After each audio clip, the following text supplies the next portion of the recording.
हरिस्मृति सर्व विपद विमोक्षणम। हरिस्मृति से सारी विपत्ति अपने आप शांत हो जाती है। विपत्ति जीवन में ना आवे ऐसा कोई उपाय नहीं है बंधुओं। बहुत ध्यान से सुनिए सब लोग, बहुत गंभीरता से सुनिए। विपत्ति जीवन में ना आवे, हमारे जीवन में कभी कोई कष्ट ना आवे, ऐसा कोई उपाय ना तो किसी शास्त्र में वर्णित है, ना किसी पुराण में वर्णित है, कहीं भी नहीं है। और यदि आप ढूंढने के लिए जाओगे, ज्यादा अध्ययन करके प्रयास करोगे कि कुछ मिल जाए कि जिससे कोई संकट हमारे जीवन में ना आवे, तो एक ही उपाय है, केवल और केवल ठाकुर जी का नाम का आश्रय है। भगवत नाम आश्रित हो जाइए, बस वही एकमात्र उपाय, उसके अलावा कोई उपाय नहीं है। अब आप विचार करो, तुलसीदास जी ने रामचरितमानस की रचना की और जिस हनुमान चालीसा को गा करके लोग पीड़ाओं से दूर हो जाते हैं, जिस हनुमान चालीसा को गा करके लोग अपने आपत्ति विपत्ति भूत पिशाच निकट नहीं आवे, महावीर जब नाम सुनावे, ऐसी हनुमान चालीसा की भी रचयिता कौन है? स्वयं श्री तुलसीदास जी। लेकिन तुलसीदास जी का जीवन चरित्र देखो, क्या उनके जीवन में विपत्ति नहीं थी? बहुत थी। कहां तक कहें, तो गोस्वामी तुलसीदास जी ने जिस समय मानस की रचना की, भारत में जितना विरोध तुलसीदास जी का हुआ उतना किसी का नहीं हुआ। बड़े बड़े विद्वान भी ये कहते थे कि बताओ, ये कोई साधारण सी गांव की भाषा में और इसने राम जी के चरित्र को लिख दिया, ये कोई ग्रंथ है, इसको स्वीकार नहीं करेंगे हम।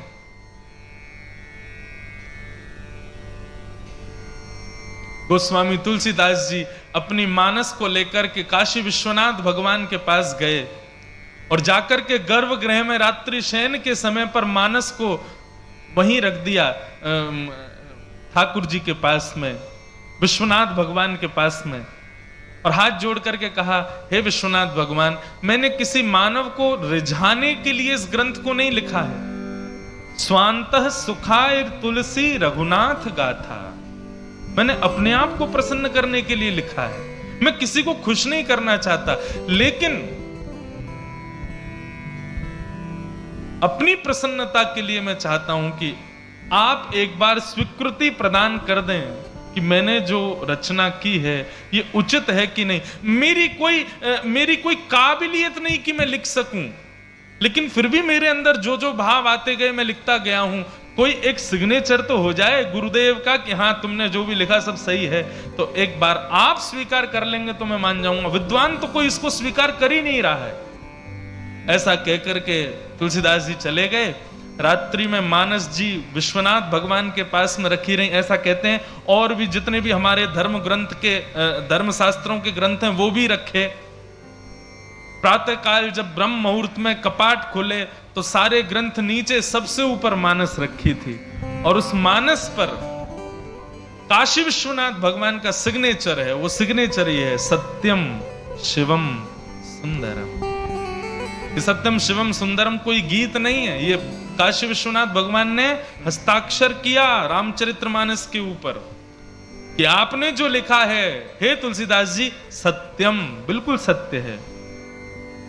दूसरा लिखा शिवम, शिवम का अर्थ होता है कल्याणकारी, इसको जो पढ़ेगा, जो इसके आश्रय में आएगा उसका कल्याण हो जाएगा, शिवम। और आपने जितनी भी इसमें कथाओं का वर्णन किया है वो कैसी हैं? बोले सुंदरम, सत्यम शिवम सुंदर। कहने का अभिप्राय बंधुओं, यदि आप ये सोच रहे हो कि संकट हमारे जीवन से चला जाए, कभी नहीं जाएगा। और अब अगली बात कह दूं, घोषणा कर दूं, तो कभी दरबार में गुरुदेव से और अपने ठाकुर से कभी ये प्रार्थना करना भी मत कि हमारे संकट दूर हों।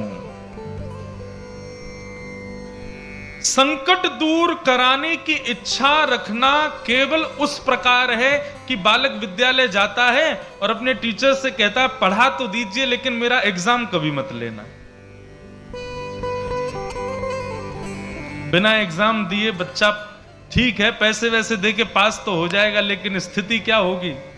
पढ़ा लिखा अंगूठा टेके ही रहेगा वो जीवन भर।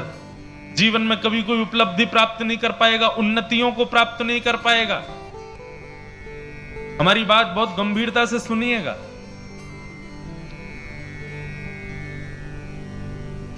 ठाकुर जी से कभी प्रार्थना मत करो कि संकट दूर हो।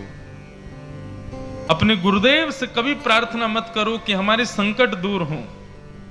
ठाकुर जी से बस ये प्रार्थना करना, नाथ संकट हमारे जीवन में है, इस संकट से जूझने का बल आप हमको प्रदान करो, इससे लड़ने की शक्ति आप हमको प्रदान करो। बस संकट विपत्ति दूर हो, ऐसी कामना कभी ठाकुर जी से मत करना।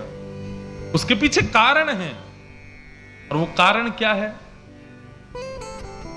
एक भक्त को पेट का रोग हो गया, इतना भयंकर रोग हो गया कि महाराज वो पानी भी पीता तो सब प्रस्थान हो जाता। लेकिन उस भक्त का नियम था, वो जगन्नाथ भगवान के दिन में 8 बार दर्शन करता था, लेकिन पेट के रोग की वजह से मंदिर ही नहीं जा पा रहा था। समुद्र के किनारे विलाप कर रहा था, भयंकर रोग हो गया था, मलमूत्र में सना हुआ पड़ा था। तभी जगन्नाथ भगवान प्रकट हो गए, और प्रकट होकर के उसके अंग पर लगे हुए मलमूत्र को ठाकुर जी अपने हाथ से पोंछने लगे। भक्त ने जब देखा, भक्त ने हाथ पकड़ लिया, बोले ठाकुर जी आप क्या कर रहे हो? बोले तुम्हारा शरीर मलमूत्र में सन गया है, उसको साफ कर रहे हैं। ऐसा मत कीजिए नाथ, आप भगवान हैं, आप परम पवित्र हैं, मेरे तन के मलमूत्र को आप साफ क्यों कर रहे हैं? बोले क्यों? भक्त मेरी सेवा करता है तो मैं भी भक्त की सेवा कर सकता हूं। बोले आपकी बात ठीक है, तो फिर एक काम करो ना, मेरा रोग ही दूर कर दो। जब आप इतने ही सामर्थ्यवान हो तो मेरा रोग दूर कर दो, मेरे मलमूत्र को साफ क्यों कर रहे हो? मुझे ठीक कर दीजिए, स्वस्थ कर दीजिए। भगवान बोले स्वस्थ नहीं करूंगा। भक्त ने पूछा क्यों? तब इतना सुंदर उत्तर ठाकुर जी देते हैं, सबको सुननी चाहिए ये बात। आप इसके बाद कभी नहीं कहोगे कि हमारे दुख दूर करो। ठाकुर जी कहते हैं देखो, मानव के जीवन में वो जो कुछ भी भोगता है वो सब अपने प्रारब्धों से भोगता है, और प्रारब्ध जब पूरा भुग जाएगा तभी वो मेरी प्राप्ति कर पाएगा, उससे पहले मेरी प्राप्ति नहीं हो पाएगी। यदि व्यक्ति कहे कि मेरे संकटों को दूर कर दो, तो इसका मतलब क्या हुआ? उसके प्रारब्ध से जो उसको भोगना था वो नहीं भोगा, और यदि वो नहीं भोगेगा तो मेरी प्राप्ति नहीं हो पाएगी। भगवान कहते हैं अभी यदि मैंने तुम्हारा रोग ठीक कर दिया तो प्रारब्ध तुम्हारा इकट्ठा रहेगा, आज नहीं तो कल, कल नहीं तो अगले जन्म में भोगने के लिए तुमको आना पड़ेगा। क्योंकि ये तो संसार का नियम है, जब तक हमारे पाप पुण्य दोनों हम भोग नहीं लेंगे तब तक हमको वैकुंठ नहीं मिलेगा। जब दोनों शून्य नहीं हो जाएंगे जब तक, तब तक ठाकुर जी नहीं मिलेंगे। और इसको शून्य यदि करना है तो आपको अपना प्रारब्ध भोगना तो पड़ेगा। इसलिए ठाकुर जी कहते हैं प्रार्थना ये करो कि बल मिले, ये मत करो कि दुख दूर हो, संकट दूर हो। स्वामी विवेकानंद तो कहते हैं कि यदि किसी व्यक्ति के जीवन में संकट नहीं आते तो ऐसा व्यक्ति विचार करे कि वो वास्तव में जी रहा है कि नहीं जी रहा है।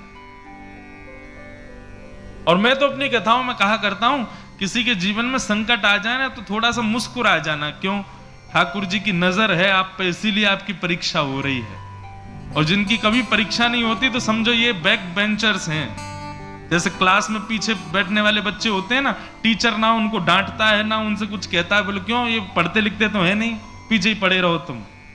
तो इसलिए संसार में जिनको दुख नहीं मिलता उनको ये समझ लो इन पे ठाकुर जी कृपा ही नहीं है, इनको ठाकुर जी ने छोड़ रखा, बोले तुम्हारे कुछ हो नहीं सकता, तुम पापी हो। लेकिन जिसको समय समय पर पीड़ा हो जाए, जिसको बात बात पर कोई ना कोई परीक्षा भोगनी पड़े, तो समझ जा रहा कि ठाकुर जी की हम पे दृष्टि है, इसीलिए बार बार कुछ ना कुछ होता रहता है।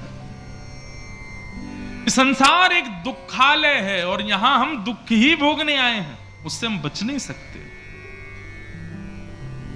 लेकिन फिर भी जैसे मीराबाई के जीवन में दुख आया, लेकिन मीराबाई के जीवन चरित्र को आप पढ़ोगे तो कहीं भी ऐसा नहीं लगेगा कि मीराबाई कर्म पर हाथ धर के बैठी हूं कि हे नाथ ऐसा क्यों हो रहा है।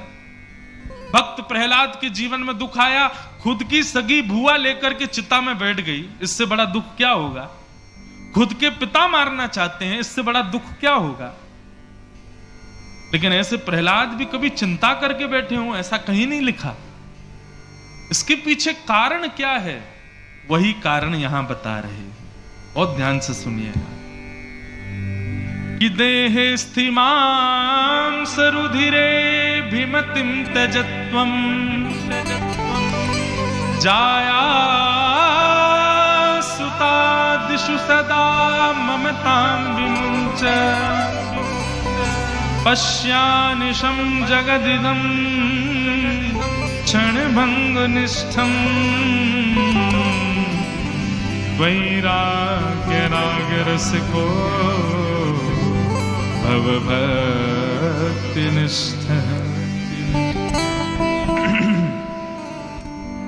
बहुत ध्यान से सुनो।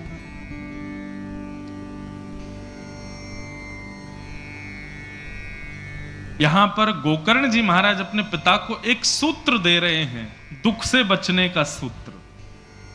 पिताजी,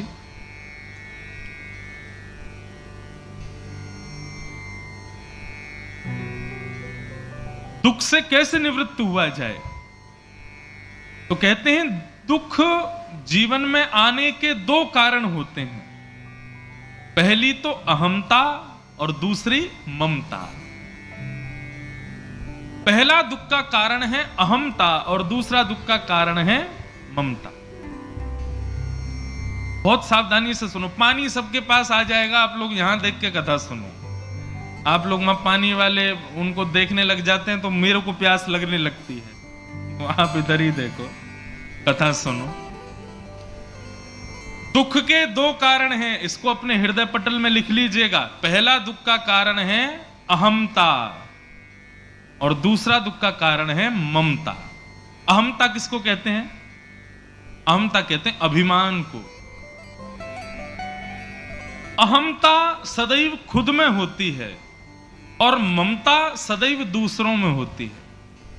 ये दो ही दुख के कारण हैं। यदि व्यक्ति इन दोनों से बच जाए तो उसको कभी दुख का अनुभव नहीं होगा। पहली बात तो पिताजी, अहमता का त्याग करें। हम अभिमान करते हैं, किस चीज का अभिमान? मैं सुंदर हूं, मैं अच्छा गाता हूं, मैं अच्छा नाचता हूं, मैं अच्छा बोलता हूं, मैंने ये किया, मैंने इतने पैसे कमाए, मैं ऐसी जगह जॉब करता हूं, मेरे पास ये गाड़ी, मेरी पत्नी ऐसी, मेरे बच्चे ऐसे, मेरा परिवार ऐसा, मैं ऐसा।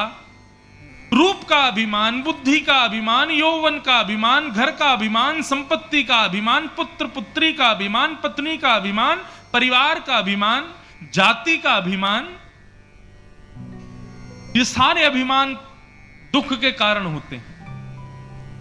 पिताजी, सबसे पहले तो व्यक्ति को अहमता का त्याग करना चाहिए, अभिमान का त्याग करे। क्यों? वो जिस रूप का अभिमान कर रहा है, आप विचार करके बताइए, कोई सुंदरता का अभिमान करे, कितने दिन सुंदर बना रहेगा? 10 साल, 15 साल, 20 साल, एक समय आएगा उसको देख करके भी लगेगा कि बताओ किसी समय में ये सुंदर था, लेकिन अब देखो इसकी स्थिति क्या हो गई। आपके बगल वाले नगर में तो इसी के ही पैसे खर्च किए जाते हैं कि हम जीवन भर सुंदर ही बने रहें। हमारे पूज्य पिताजी महाराज कहते हैं कि जो माताएं बहनें होती हैं ना, वो अपनी आयु 10-15 साल कम ही बताती हैं बड़े होने के बाद भी। एक बार महाराज जी अमेरिका गया मैं, तो वहां पर भी सिंधी परिवार थे, उन्होंने कथा कराई।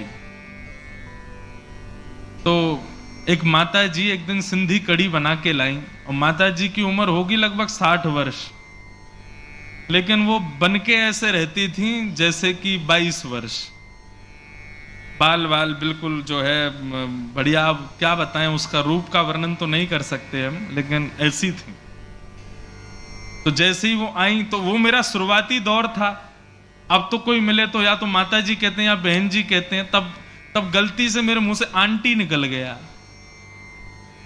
वो ना माता जी ना तो कथा में आई और ना फिर मुझसे मिलने आई। तो मैंने एक दिन पूछा, मैंने कहा भैया वो एक माता जी एक दिन सिंधी कढ़ी बना के लाई, वो आई क्यों नहीं, पूछो तो। फोन करवा के पूछा तो बोली वो नाराज हो गई है कि ये पंडित जी जो कथा करने आए इन्होंने हमको आंटी कैसे बोल दिया। तो जिनसे हमने फोन करवाया मैंने कहा उनकी उम्र कितनी, बोले महाराज जी सब दुखी हैं, उम्र तो उनकी 60 साल है लेकिन हम सबको उनको बहन जी बोलना पड़ता है या फिर उनका नाम लेके बुलाना पड़ता है, उनको अच्छा नहीं लगता कि कोई उनको आंटी कहे। किस बात का अभिमान करते हैं हम? आज सुंदर हैं कल नहीं रहोगे। आंखों पे पड़ेगा जाला, नाक से बहेगा नाला, लाठी से पड़ेगा पाला, जरा जिंदगानी का। एक दिन सबकी स्थिति ऐसी हो जानी है, तो फिर अभिमान क्यों? अभिमान आप तब कर सकते हो कि आप अपने रूप से कह दो अब सदा सर्वदा तुम सुंदर बने रहना, कभी कुरूप मत होना। मानेगा आपकी? नहीं मानेगा। बालों से कहना अब हम डाई नहीं करेंगे, अब तुम काले ही बने रहना, नहीं मानेंगे, काले हो जाएंगे। अपनी चमड़ी से कह दो तुम सदैव वैसी कसी रहना, कभी झुर्रियां नहीं पड़नी चाहिए, नहीं मानेंगी, एक दिन झुर्री पड़ जाएंगी। हड्डियों से कह दो तुम सदैव स्वस्थ रहना, लेकिन एक दिन लड़खड़ा ही जाएंगी। जब ये शरीर आपकी मानता ही नहीं है तो फिर इस पर अभिमान क्यों? ये शरीर आपके वश में ही नहीं है तो फिर इसका अभिमान हम क्यों करते हैं? एक पंक्ति है, बहुत प्यारी पंक्ति है।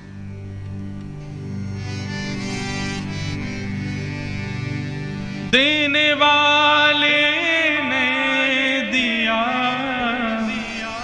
वह भी दिया किस शान से, मेरा है यह लेने वाला कह उठा अभिमान से, मैं नहीं मेरा नहीं यह तन किसी का है दिया, जो भी अपने पास है यह धन किसी का है दिया। हमारा नहीं है, ठाकुर जी ने हमको दिया है। एक बात बताएं, ये मानव क्यों बनाया भगवान ने? मौका दिया है हमको 84 लाख योनियों से बचने के लिए, पापों से निवृत्त होने के लिए। हमने अपने पूर्व जन्म में जितने पाप किए हैं, जितने दुष्कर्म किए हैं, जितने दूषित कर्म किए हैं, उन सब से निवृत्त होने का ये मौका मिला है कि हम लोग मानव बने हैं। कुकर, सूकर, चींटी, छिपकली आदि ये सारी योनियां हैं। ये सब अपने पाप की वजह से इन योनियों में पड़े हैं, लेकिन हम मानव हैं, इसका मतलब हमको मौका मिला है। बच जाओ, संभल जाओ। ठाकुर जी की बड़ी कृपा है कि तुम मानव हो, तुम कीर्तन कर सकते हो, भजन कर सकते हो, वृंदावन जा सकते हो, कथा सुन सकते हो, सत्कर्म कर सकते हो, लोगों की सहायता कर सकते हो, परोपकार कर सकते हो। ये कोई नहीं कर सकता, केवल मानव कर सकता है।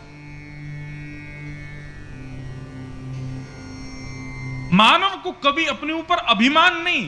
हां, ठाकुर जी ने मुझे मानव बनाया, इसका स्वाभिमान करो और इससे सेवा करो,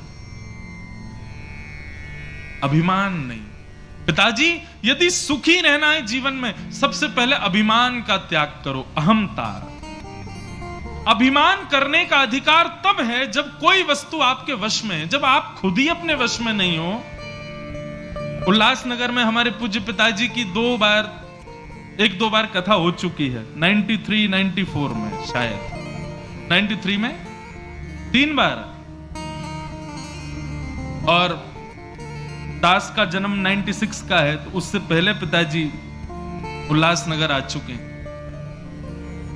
तो उल्लासनगर का मुझे स्मृति में नहीं है, लेकिन एक परिवार है, शायद वो आए, उनको पता चले तो। वो अभी कुछ साल पहले हमारी कांदीवली में कथा थी, वहां आए थे। हम उल्लासनगर से आए। मन का अच्छा। तब वो बता रहे थे, बोले ठाकुर जी जब कथा करने आए, उसके बाद जब आपका जन्म हुआ तब हम आपके घर आए थे, आपको गोदी में खिलाया था, आपको ऐसा ऐसा करके बता रहे। बोले अब आप व्यासपीठ पे बैठे हो, तो ये बात में क्यों स्मृति, शायद वो कल परसों में उनको पता चले तो आए। मैं अभी जानता तो नहीं हूं उनको,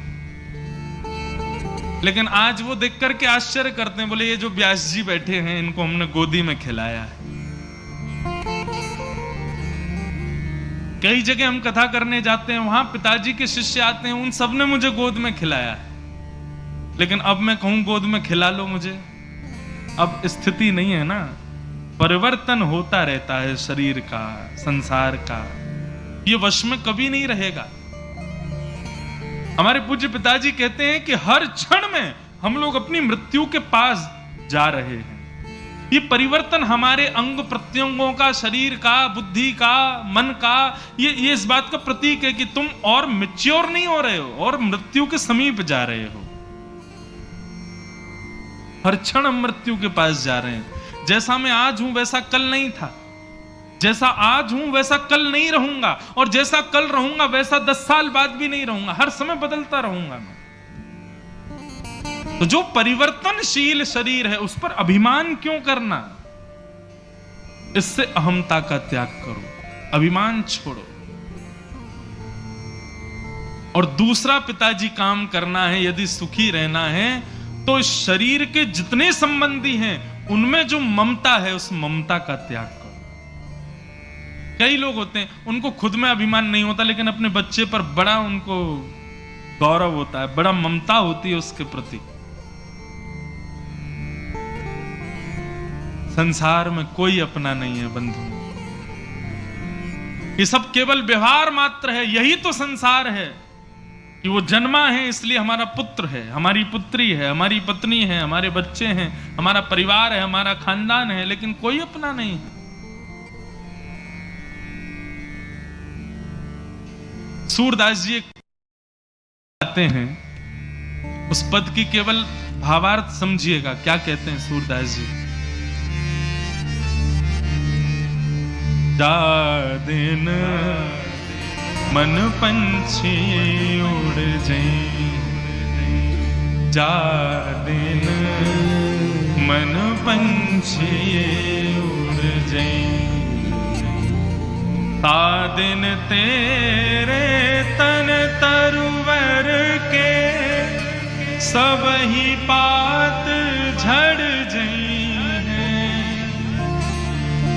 ता दिन तेरे तन तरुवर के सब ही पात झड़ जाए, जा दिन मन पंछी उड़ जाए, जा दिन मन पंछी उड़ जाए। जिस दिन हमारे भीतर बैठी जो आत्मा है वो उड़ गई,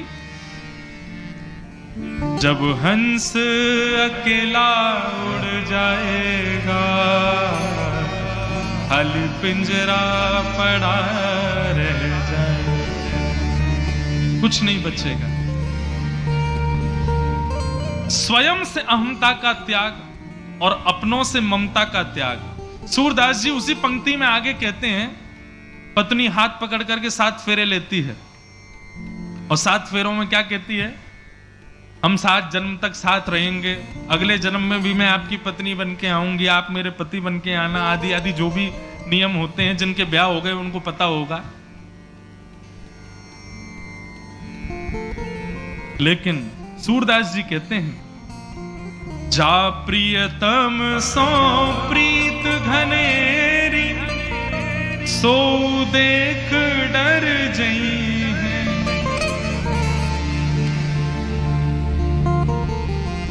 मान लीजिए, एक उदाहरण दे रहे हैं, ऐसा तो है नहीं संसार में किसी की मृत्यु नहीं होगी, सबकी होगी।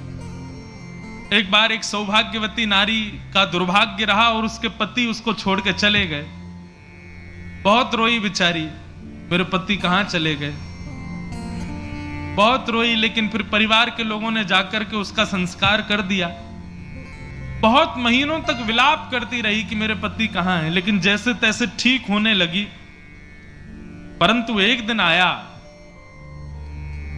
उसके पति ने यमराज से प्रार्थना करी, मेरी पत्नी बड़ी दुखी है, मुझे आज्ञा दीजिए, मैं अपनी पत्नी से मिलने जाना चाहता हूं। तो यमराज बोले ठीक है, जाओ अपनी पत्नी से एक बार मिलाओ। बहुत महीनों तक विलाप करती रही कि मेरे पति कहां हैं, लेकिन जैसे तैसे ठीक होने लगी। परंतु एक दिन आया, उसके पति ने यमराज से प्रार्थना करी, मेरी पत्नी बड़ी दुखी है, मुझे आज्ञा दीजिए, मैं अपनी पत्नी से मिलने जाना चाहता हूं। तो यमराज बोले ठीक है, जाओ अपनी पत्नी से एक बार मिलाओ। पत्नी बेचारी रात्रि में सोई थी, इतने में ही ऊपर पंखा घूम रहा था, तभी गौर से देखा तो पंखे के ऊपर पतिदेव बैठे थे। पत्नी की स्थिति क्या हुई? भूत पिशाच निकट नहीं आवे, महावीर जब नाम सुनावे, नासर हो गए सब पीरा, जपत निरंतर हनुमत पीरा, जल लेकर के आवे, छिड़काव करे, भागो यहां से। आ गए भूत पिशाच।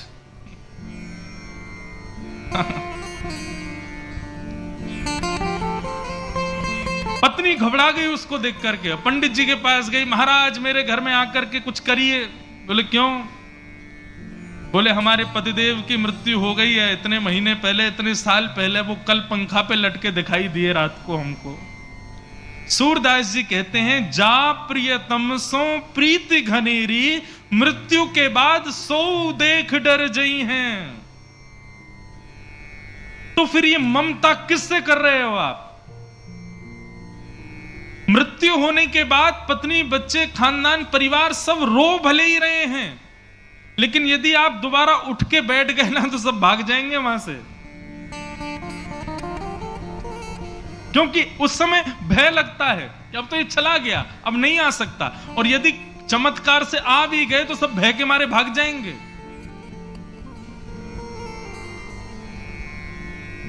सूरदास जी कहते हैं, जिससे भय लग गया एक बार भी, तो यह बात निश्चित है कि वो कभी अपना था नहीं, इसीलिए भय हुआ।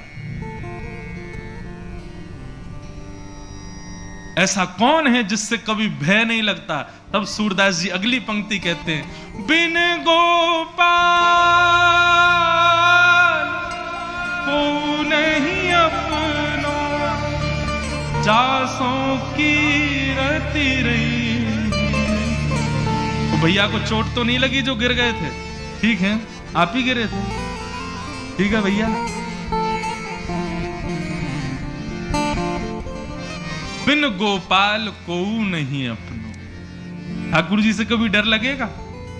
कभी डर नहीं लगेगा। मान लो आप सो रहे हो रात्रि में, अंधेरा कमरा है, और उसी समय नील वर्ण आपको दिखाई देने लगे और चंदन की सुगंधी नासिका में आने लगे, रुमझुम पायलों की झनकार आने लगे, तभी नेत्र खोल करके देखो, मोर मुकुट पीतांबरधारी द्वारिकाधीश सामने खड़े हैं, श्री वृंदावन बिहारी लाल खड़े। भय लगेगा क्या? नहीं लग सकता। ठाकुर जी से कभी भय नहीं लग सकता।